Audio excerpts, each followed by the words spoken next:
اللہ رب العالمین ارشاد فرماتا ہے وَمَا لَكُمْ لَا تُقَاتِلُونَ فِي سَبِيلِ اللَّهِ وَالْمُسْتَضْعَفِينَ مِنَ الرِّجَالِ وَالنِّسَاءِ وَالْوِلْدَانِ۔ فرمایا کیا ہو گیا ہے مسلمانوں کو، لا تقاتلون فی سبیل اللہ، کہ اللہ کی راہ میں جہاد نہیں کرتے، اللہ کی راہ میں لڑتے نہیں ہیں۔ کس حال میں؟ فرمایا وَالْمُسْتَضْعَفِينَ مِنَ الرِّجَالِ وَالنِّسَاءِ وَالْوِلْدَانِ۔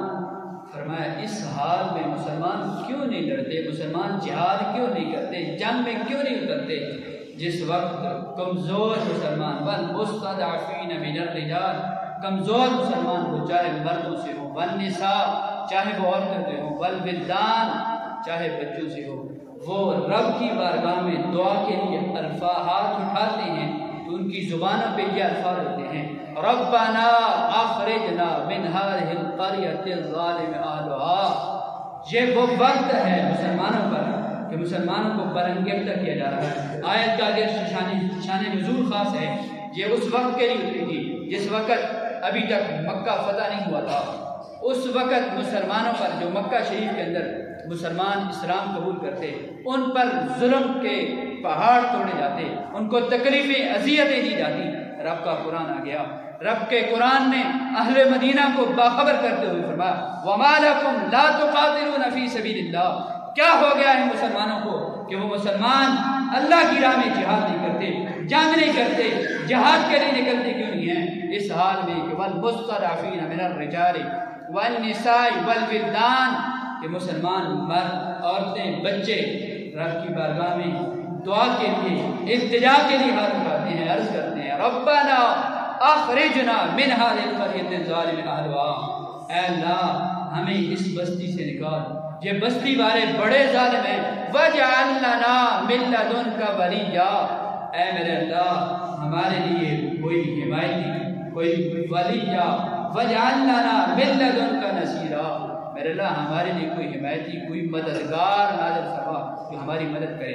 اس کی تفسیر کرتے ہوئے جسٹس ریٹائرڈ پیر محمد کرم شاہ صاحب الازہری رحمۃ اللہ علیہ تفسیر ضیاء القرآن کے اندر وہ فرماتے ہیں کہ اس کا اگرچہ شان نزول میں پہلے عرض کر چکا ہوں کہ وہ مکہ شریف کے مسلمانوں کے لیے تھا، لیکن وہ فرماتے ہیں کہ اس سے پتہ یہ چلتا ہے جہاں کہیں بھی خطے زمین کے اندر مسلمانوں پر زمین اگر تنگ کر دی جائے، مسلمانوں کو اسلام کی وجہ سے اذیتیں تکلیفیں دی جائیں، تو دوسرے مسلمانوں پر فرض ہے کہ وہ مسلمانوں کے نجات کے لیے کوئی نہ کوئی اسباب مہیا کریں، کوشش کریں، توقع کریں، محنتیں کریں۔ لیکن افسوس پھر سے یہ کہنا پڑ رہا ہے کشمیری مسلمان 75 سال سے وہ اسی ظلم کی چکی کے اندر پھنس رہے ہیں۔ اور پھر افسوس یہ ہے کہ پہلے اگرچہ ان کے جو کشمیر کے اندر علاقہ ہے مقبوضہ کشمیر، اس کو ایک الگ حیثیت حاصل تھی، وہ خود مختار تھے، لیکن افسوس تاریخ 5 اگست 2019 سے لے کر آج 3 فروری 2023 ہو چکا ہے، 1277 دن گزر چکے ہیں۔ اب ان سے وہ آزادی کی حیثیت بھی ختم کر دی گئی، آج تو انہیں گھر تک محدود کر دیا گیا۔ تو کیا آج وہ وقت نہیں آیا کہ مسلمان پھر سے جہاد کے لیے نکلیں؟ مسلمان یار آج ذرا ہم تھوڑی سی پیچھے پلٹ کر دیکھیں، اللہ معاف کرے کرونا جیسی بیماری سے، ایسی مہلک امراض سے نجات عطا فرمائے۔ کرونا کی بیماری آئی تھی، ہمیں صرف اور صرف گھر تک محدود کر دیا گیا۔ قید آباد جاتے ہم اگر ان کی جو پابندیاں تھیں وہ پابندیوں پر عمل کر کے پھر بھی قید آباد جا سکتے تھے، پھر بھی خوشاب جا سکتے تھے، پھر بھی دوسرے ممالک کے دورے کر سکتے تھے، لیکن بس تھوڑی سی پابندیاں کیا آئی تھی تو ہمارا حال کیا رہا یار۔ ہم تو اچھی طرح کھا بھی رہے تھے، پی رہے تھے، خوشیوں کے اندر بھی شریک ہو رہے تھے، غمیاں بھی برداشت کر رہے تھے، لیکن ان کشمیر بھائیوں کا ذرا اپنے ذہنوں کے اندر تصور ڈالیے، 1277 دن گزرنے کے باوجود بھی آج بھی وہ اپنے گھروں کے اندر محصور ہیں، انہیں گھر سے نکلنا ان کے لیے مشکل ہو گیا ہے۔ تو کیا آج امت مسلمہ کے حکمرانوں کو، آج تو اللہ معاف کرے حکمرانوں کو پتہ نہیں کیا ہو گیا ہے، پتہ نہیں کون سے نیند سو کر، وہ کون سی نیند کی گولیاں کھا کر سوتے ہیں، انہیں پتہ بھی نہیں ہے۔ آج وہ کرسی کے چکر میں کیا کچھ کی جا رہے ہیں، کیا کچھ بولے جا رہے ہیں، وہ ایک الگ دکھ ہے۔ لیکن اتنی اسلامی ممالک ہونے کے باوجود وہ کشمیر کے مسلمان آج بھی ظلم کی چکی کے اندر پھنس رہے ہیں، حالانکہ قرآن فرماتا ہے وَمَا لَكُمْ لَا تُقَاتِلُونَ فِي سَبِيلِ اللَّهِ۔ مسلمانوں کو چاہیے کہ وہ مسلمان حضرت علی المرتضیٰ رضی اللہ تعالیٰ عنہ جیسی غیرت کا مظاہرہ کریں اور میدان عمل میں آئیں، اگرچہ حالات کا تقاضا یہ ہے افہام و تفہیم سے، سمجھنے سمجھانے سے اگر مسائل حل ہو جائیں تو اس سے ہم منع نہیں کرتے، ہم چاہتے ہیں امن، چاہتے ہیں ملک کی امن کے دائی ہیں، ملک جس قدر ہو سکے ممکن ہو افہام و تفہیم سے مسائل کو حل کرنا چاہیے۔ لیکن علامہ اقبال علیہ الرحمہ نے کیا کہا تھا؟ فرمایا مٹایا کیسر و کسریٰ کے استبداد کو جس نے۔ علامہ اقبال فرماتے ہیں کہ کیسر و کسریٰ کی سلطنتوں کو اپنے قدموں میں کس قوت نے لایا، کس طاقت نے لایا، توجہ کیجیے گا۔